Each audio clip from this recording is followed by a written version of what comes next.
Hi friends, Father John Berry and our video homily for Palm Sunday. It's the Sunday of two Gospels. We have the opening Gospel that starts the liturgy outside usually. Then we procession with palms and then we go into the liturgy. Eventually there's a second Gospel, the one with the Gospel drama. I'd like to comment on that opening liturgy and just the idea of Jesus riding into Jerusalem on a donkey. So I'd like to take 5 lessons for Palm Sunday using the donkey which Jesus rode upon into the holy city to start Holy Week.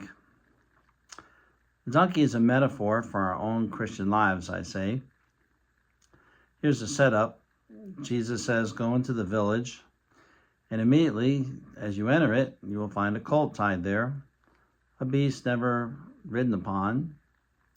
And so 2 disciples of Jesus go, follows his directions.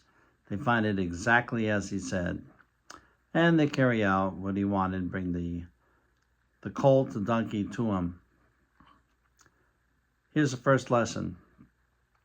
Jesus sees everything and knows what's going on.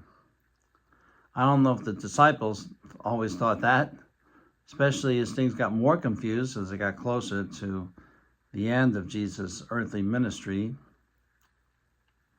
But Jesus knows where the colt is to fulfill the prophecy he knows of a Messiah riding in, not on a majestic horse, but on a colt or a donkey.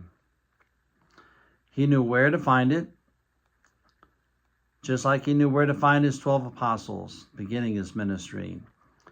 And he knew at the start why he was invited to the wedding at Cana and what he was to do. He knew of the timing of the woman at the well and what was happening there.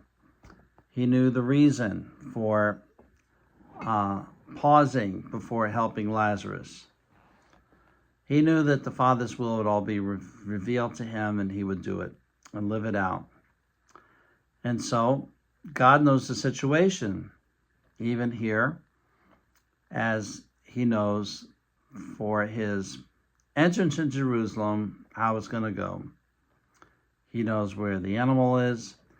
And somewhere along the line, maybe someone offered that animal to him earlier in ministry or even earlier in the week. And Jesus says, thank you. I think I'll consider it. And then he carries this out because he knows it fits right into the plans of God. So Jesus knows where we are in the world, what the situations are. He knows how God's will can be carried out by the things that he asks us to do. Go and find a colt, or go and do such and such for him.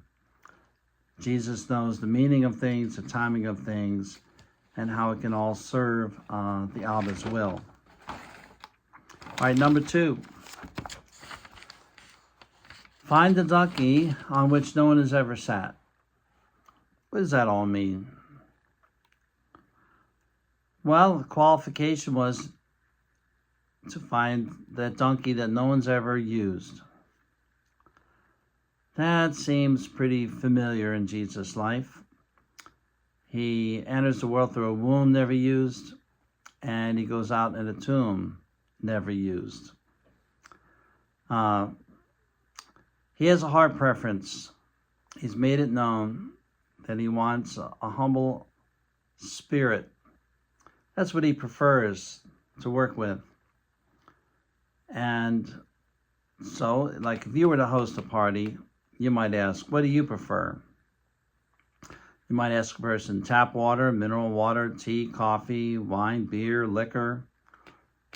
What should we have to make you happy? But Jesus has preferences too.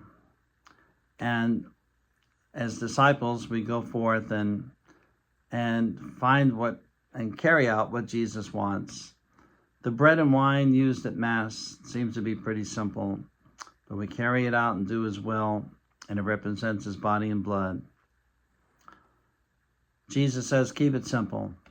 And so with that donkey, And what he's honoring is the people to do things honestly, do it from a pure heart. Someone honestly probably offered this donkey. Jesus wants to use that. Power he's not interested in. Humility, yes. Virtue. Isaiah 66 verse 2. The humble and contrite heart God seeks. This is the man I look for. Third example, when you see the unused donkey, untie it. Okay, let's go with the untying. The donkey needs loosening. We too need loosening from the things we are tied to, and humanity gets tied into all kinds of things that we are attached to, that we covet, that we're inordinately grasping. Galatians 5, though, says, for freedom Christ comes to lead us. So we are to stand fast, therefore, and do not submit to the slavery to sin. Galatians 5:1. What kind of sins? Well, Colossians 5, chapter 3, verse 5 says, put to death what is worldly in you, or that is what is secular in you. Immorality, wrong passions, impurity, evil desires, covetousness, idolatry. These are just a few things mentioned in one verse of St. Paul's writing to the Colossians. So, we need loosening, right? Like that donkey. Okay, untie the donkey. And another, and the last of my examples of the donkey as a metaphor for our own Christian life. Well, they brought this colt to Jesus, and then Jesus sat on it, and then they laid their cloaks in the road and waved their palms, and Jesus then took the moment. It's the way he wanted to do things.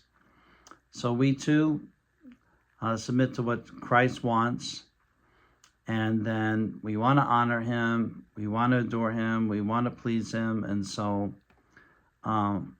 but the Lord comes still in a humble way. He could have come and come in a amazing blaze of power, and instead he came humbly among us, the life of Christ.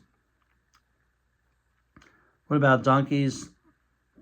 They follow the master's direction. You know, they're obedient to the master and what he wants. So you direct the donkey, right?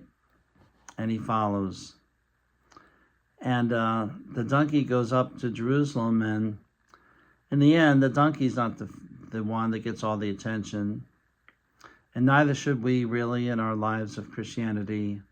But Jesus gets all the attention. So when Jesus enters the gates of Jerusalem, and they're singing their Hallels and all the excitement, it is not for the donkey. But he's the vehicle that brought Jesus in. And the same thing with us. Make me an instrument of thy peace, Lord. Make me a channel of your grace. Use me, Lord, for you to be in the world and live out your love through me, through all of us in the church, among your believers. And let us be like that donkey and just serve your purposes and present you to the world as you are. And now, like my last point, just summing it all up, Jesus is presenting himself to the world as he wants to present himself. We all may have our own ideas of what we want Jesus to be for us. But the fact is that what matters is what Jesus wants to be for you. And Jesus will present himself in a humble way. And that's the way it goes. And even to the cross, he presents himself in a major way of humility. And it's meant then to reach us, to get through our defenses and get past our pride. And humility comes to knock down the pride. We have to then, as C.S. Lewis once said, determine, is Jesus Lord, or is he lunatic, liar, legend? Is he some lenient, lackadaisical spiritual leader? No, we are called to have him Lord, the master of our life. We're to submit to him. He's Lord, we're following. That's the way it works. We follow him. He presents himself humbly to us. We need to bow down and be humble in order to respond to him. Okay? He laid down his life for us. We need to respond in kind. He's not a liar. C.S. Lewis said he's not a liar, though some people claim he is. You know, a lot of the people that opposed him, even in his ministry, thought he's a liar. You're blaspheming. You're not God among us. And Jesus said, of all the people that should recognize me, it would be you. And you don't. I'm not a liar. I am the way and the truth and the life. I am the resurrection. I am who am. And I'm God in the flesh among you. Lord, liar, lunatic. Some people think Jesus was deluded, that he really wasn't true. He was a false Messiah. Among messiahs that came among the Jews before and after 2,000 years ago, that he's a lunatic and proposing something of lunacy. And there's a lot of people that think that Christians are crazy and that the whole plan of Jesus is just kind of, it doesn't work for them. And they're too high above it. And that's how you miss Jesus.